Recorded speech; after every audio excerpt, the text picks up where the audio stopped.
Sir नमस्कार। नमस्कार sir. क्या शुभ नाम है आपका? मेरा नाम अशोक खातरकर। सर कहाँ से आए हैं आप?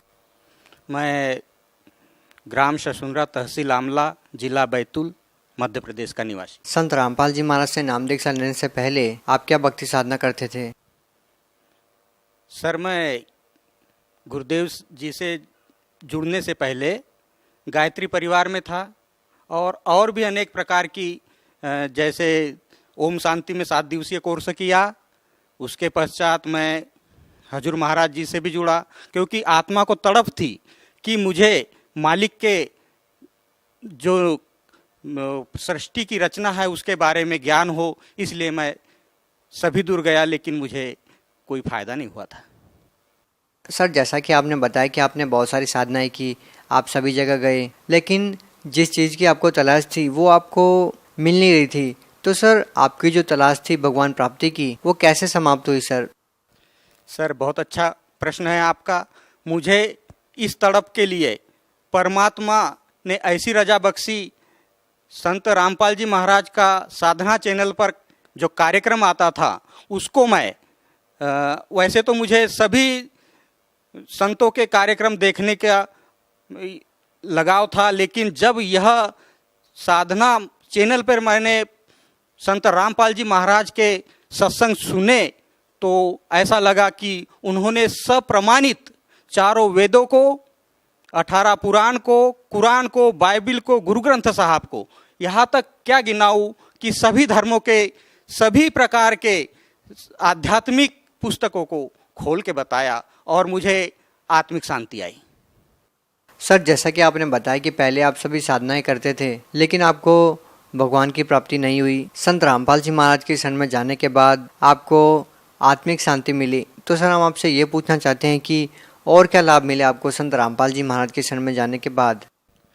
संत रामपाल जी महाराज के चरणों में जाने के पहले मैं बहुत कष्टों में था। यहाँ तक कि शारीरिक कष्ट मुझे इस प्रकार थे कि सफ़ेद दाग इस शरीर पर जहाँ तहाँ होते थे, और मैं वैसे भी पेशे से आरएमपी प्रैक्टिशनर हूँ और शासकीय सेवा में अध्यापक होने के बावजूद भी मैं इस प्रकार के मेडिसिन से मुझे कोई फ़ायदा नहीं हुआ।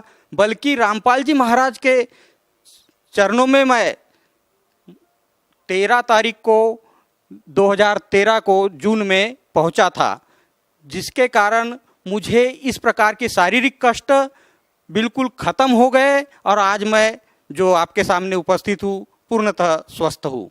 और पारिवारिक कलह इतना था कि हमारे यहाँ आर्थिक संकट होने के कारण हम इतने दुखी थे, न जाने 2 टुक की रोटी भी मुझे उपलब्ध न हो पाती थी। लेकिन मालिक की दया से आज मैं पूर्ण रूप से आर्थिक रूप से भी दाल रोटी चल रही है, और साथ में परिवार में सभी माताजी, पिताजी, भगतमती और यहाँ तक कि बच्चे भी इस ज्ञान से परिपूर्ण हो गए हैं। और यहाँ तक मान के चलो कि उनकी दाल रोटी के हिसाब से बड़ी बच्ची मेरी बी फार्मा कर रही है, और साथ में उनसे छोटा बालक जो है वह भी एलएन कोचिंग में इंदौर में अभी इसी साल गया है। इस प्रकार मैं कह सकता हूँ कि परिवार का इस प्रकार का आर्थिक और सामाजिक भी तौर से मैं बहुत पिछड़ा था। तो आज लोग बाग मेरे विचारों को सुनते हैं और मैं सभी को परमात्मा के बारे में बताता हूँ और मालिक की रजा बनी है। इस प्रकार मैं कह सकता हूँ कि मैं पूर्ण रूप से परमात्मा के शरण में हूँ और बंदी छोड़ मुझे जगत गुरु रामपाल जी महाराज इसी प्रकार बनाए रखे। सर संत रामपाल जी महाराज के शरण में जाने से पहले क्या आप कोई नशा करते थे? जी हाँ, मैं ज़्यादा तो नहीं पर फिर भी बीड़ी वगैरह पी लेता था। वो भी हमारे अब दोस्त ही कहा जाए उन लोगों को जो बीड़ी पिलाते थे। अब वो साथ में अब कभी कभी सिगरेट पीते थे, वो देते थे तो ऐसा लगता था बहुत अच्छी चीज़ है। लेकिन ये जो बीड़ी वगैरह है वो तो मालिक के चरणों में जाने में तत्काल ही छूट गई। और अब तो यहाँ मान के चलो कि बीड़ी पीने वालों को तो हम माचिस तक नहीं देते हैं। इस प्रकार बंदी छोड़ ने हमें इस ज्ञान के माध्यम से जो हमें मंत्र दिए हैं उसके माध्यम से हमें ये सीख मिली है कि बीड़ी पीने से जो हमारे आध्यात्मिक ज्ञान में जो अवरोध उत्पन्न होता है उस धुएं के माध्यम से, तो वह धुआं अब इंगला पिंगला और सुषुम्ना से न होते हुए सीधा हम उस बुराइयों का त्याग कर चुके हैं और सतलोक के वासी बनने की पूर्ण इच्छा रखते हैं। सर जैसा कि आपने बताया कि पहले आप देवी देवताओं की पूजा करते थे, सभी प्रकार की पूजाएं आप करते थे, तब आपको कोई लाभ नहीं मिला, उल्टा आप परेशान रहते थे। लेकिन जब आपने संत रामपाल जी महाराज से नाम दीक्षा ली और उनके द्वारा दी गई भक्ति आपने की तो आपको सभी प्रकार के लाभ मिलने लगे। तो सर इसका क्या कारण है कि पहले जो साधनाएं आप कर रहे थे तब आपको लाभ नहीं मिल रहे थे, तो अब आप जब संत रामपाल जी महाराज से जुड़े हुए हैं तो आपको लाभ मिल रहे हैं, तो सर इसका क्या कारण है? सर पहले हम जो भक्ति करते भी थे तो वो शास्त्र के अनुकूल नहीं थी, शास्त्र विरुद्ध साधना से हमें कोई लाभ नहीं होते थे।